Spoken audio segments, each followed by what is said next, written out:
Welcome back to Box of Delights. We're learning to play Planet of the Apes from IDW Games. Just entering the first scene of the game, the sinking ship. This is a minor scene, and it tells us we must follow these steps in order.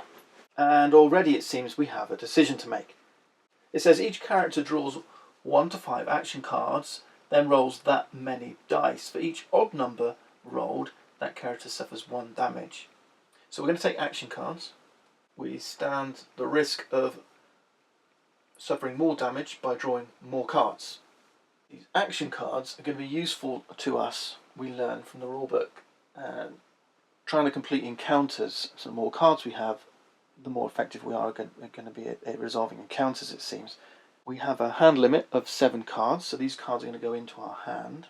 I think the commander, being a leader, is going to take 5 of these. 1, 2, 3, 4, 5. So the commander in Taylor says lots of action. I don't know what they're going to do yet, so we're just going to put those to one side for the commander. Taylor says everything we left is long gone. We have the here and now. So we need to roll 5 dice. 1, 2, 3, 4, 5.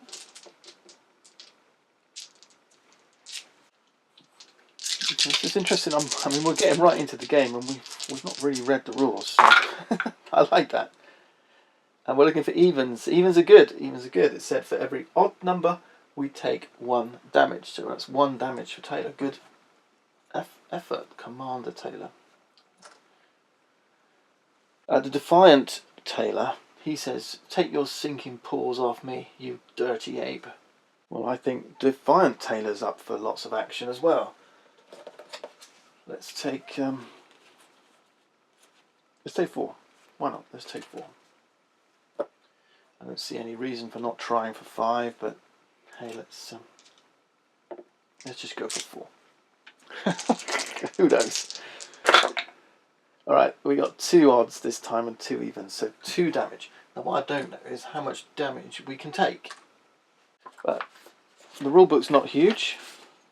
It says all players lose the game if one of these occur. A character becomes defeated when it has 5 damage tokens at once.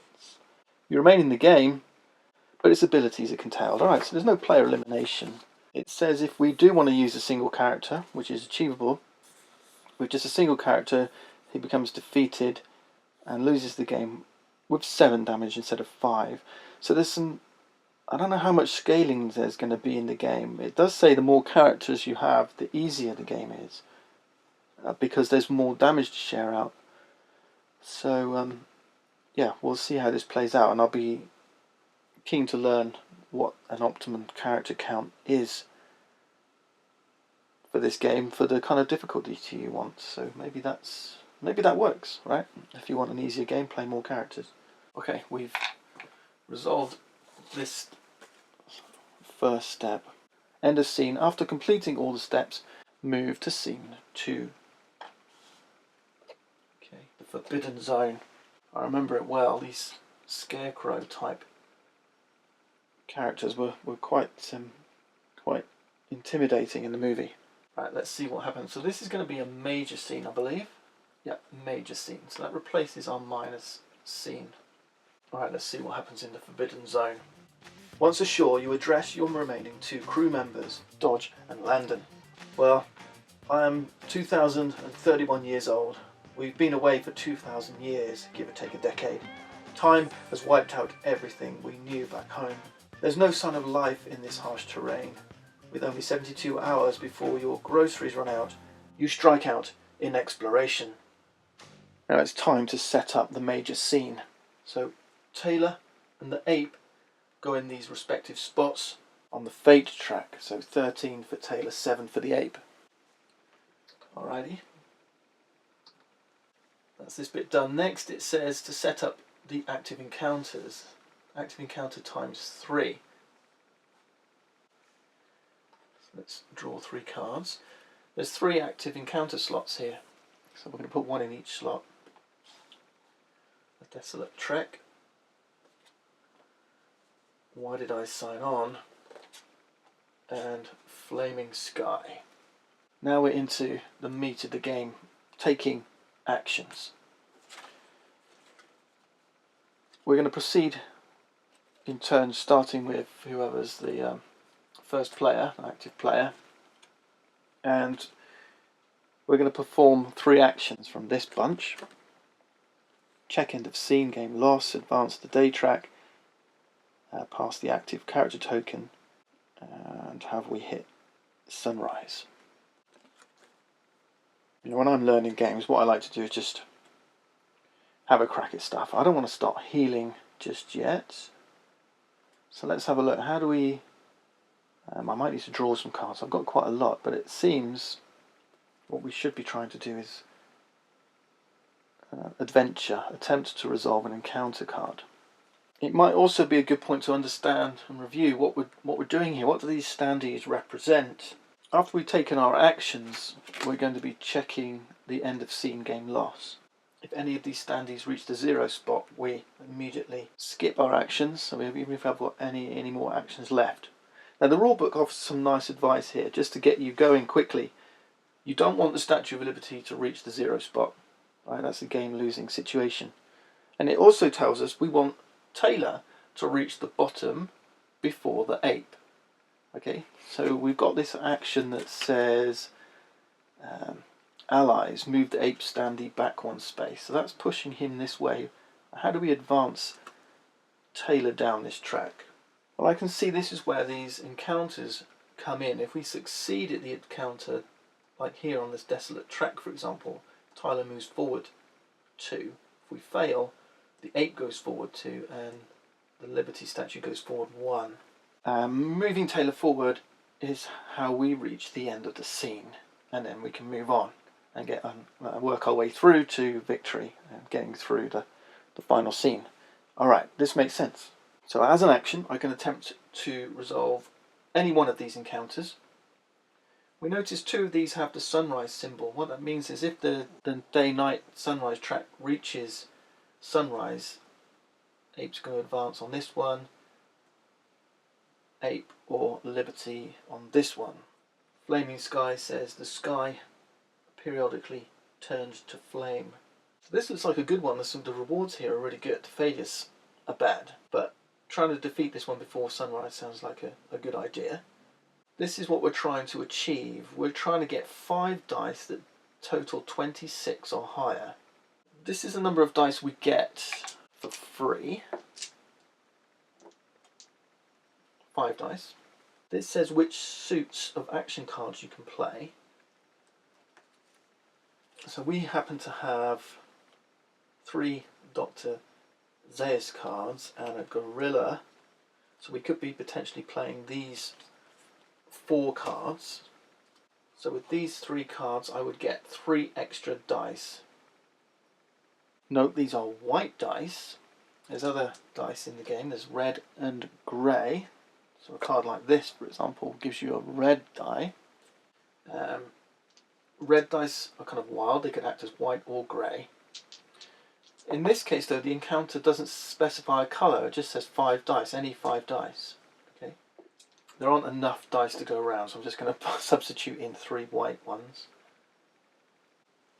They only give you, what is that, 2 for 6 of each colour. It doesn't matter. And this is a reroll. And the encounter itself gives you some rerolls. So this is 2 rerolls. That means I can reroll any number of dice twice. So the question is, do I want to burn all of my cards? Let's do it. Let's just try this thing and see what happens, right? So I've got 5, 6, 7, 8 dice plus a reroll. I'm going to leave my reroll. I'm going to keep that one to one side. And we'll just go for the dice. We're looking for 26 or higher. Alright.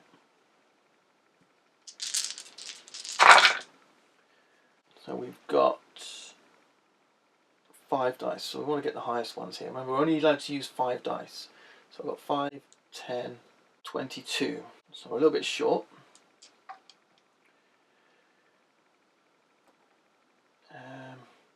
We could re-roll these, but I think we're going to re-roll. Should we keep 2 4s, 2 5s. That's 18. Yeah, that's no good, is it?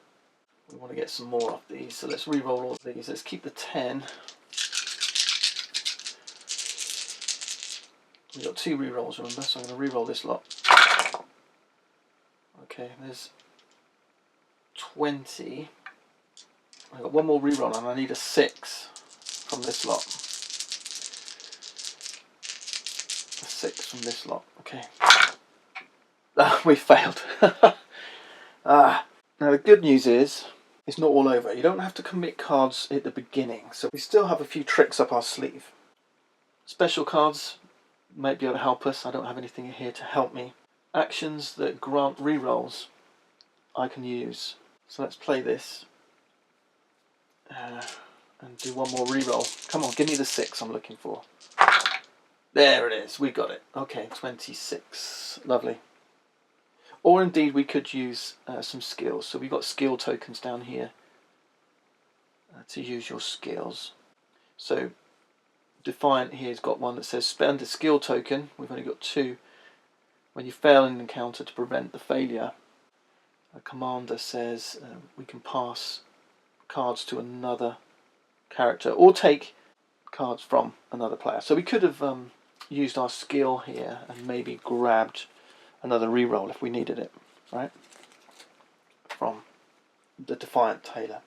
Okay, we've succeeded in our encounter. Good job. But now that we've succeeded, we've got 5 dice totaling 26 or higher. Lovely job. We do this. We can draw 3 action cards and advance Tailor 3 spots. And we flip this face down in the encounter discards place. Okay, so 3 action cards. 1, 2, 3. Lovely. And Tailor comes down 3. 1, 2, 3. Notice these rewards that we've got. They don't have to come to us. So I might actually give the dodge and landing cards to the Defiant Tailor. I'll keep one. I'll keep one, and the gorilla one. Right, so I'll take 2 and give 1 to Defiant. We're still not done yet though. Tailor's moved down and there's an icon here. These are fate track hazards.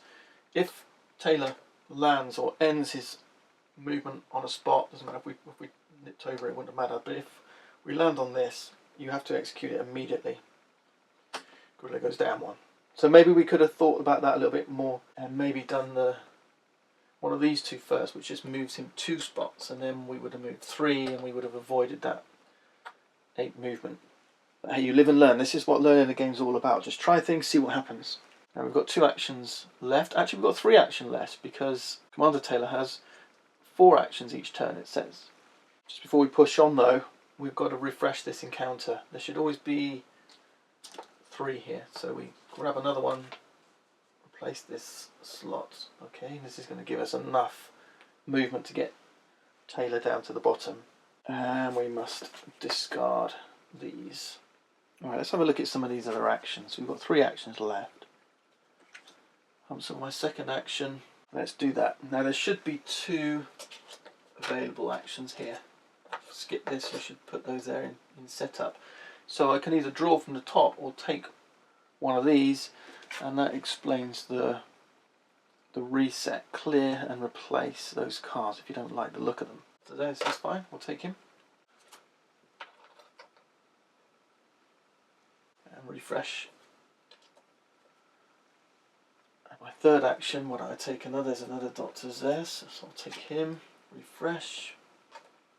That's 3 actions. Normally that would be the end of my turn, but because of my special ability I get 4 actions. So we could go for this one, which has Dr. Zaius and the gorilla.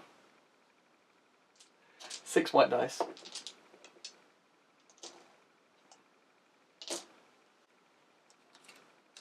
I'm going to throw in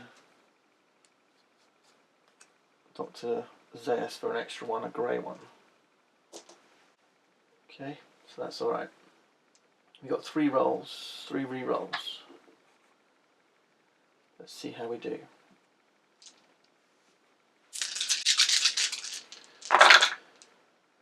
Alright, what have we got? 3, 5 and 6. So let's re-roll number 1. So I'm looking for 1, 4 and 2.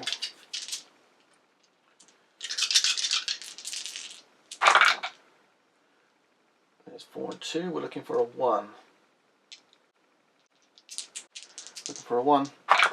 There we go. 1, 2, 3, 4, 5, 6. Lovely jubbly. Success.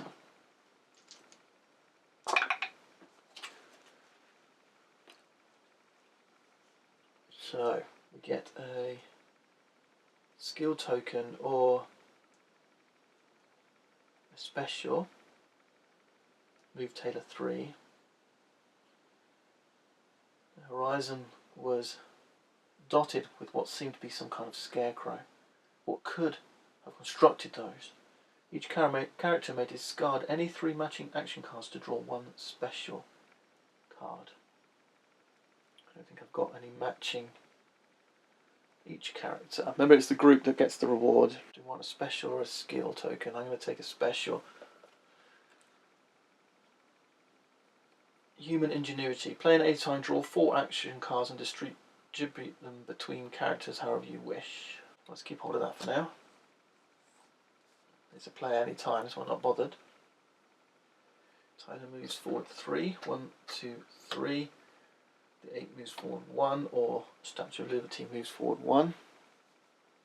We're gaining on him, but we're doing this in a silly order. Bad playing. That's it. Discard. Refresh. And that was our final action, right? So, okay, advance the day track. Move the day track token 1 space clockwise and discard down to a hand size of 7. Pass the active character token. If the day track token's moved onto the sunrise space, perform the encounter's sunrise effects, if any. Alright, there we go. So, we start the game with the Defiant Taylor. Okay, let's wrap up that episode here. What do we think so far? It's a little, do this, do this, do this. Advance. So the story is about, so read the flavour text for sure. We're still in that first major scene, so I'm hoping that this is going to kind of develop as we move down and offer some lots of other variable gameplay. We've got an encounter here that looks for 5 white dice, so there's this set matching thing going on here. I mean, it's cool. You're using your cards to control the dice to meet encounters. I'm making some bad decisions, as you can see. So, the ape should be up here by now if I'd have done things in the right order, right?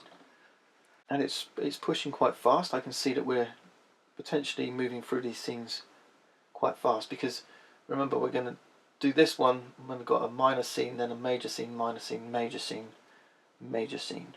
So you can see this track moving down, and how much variability is going to come in, I don't know. Let's play on, and we'll find out.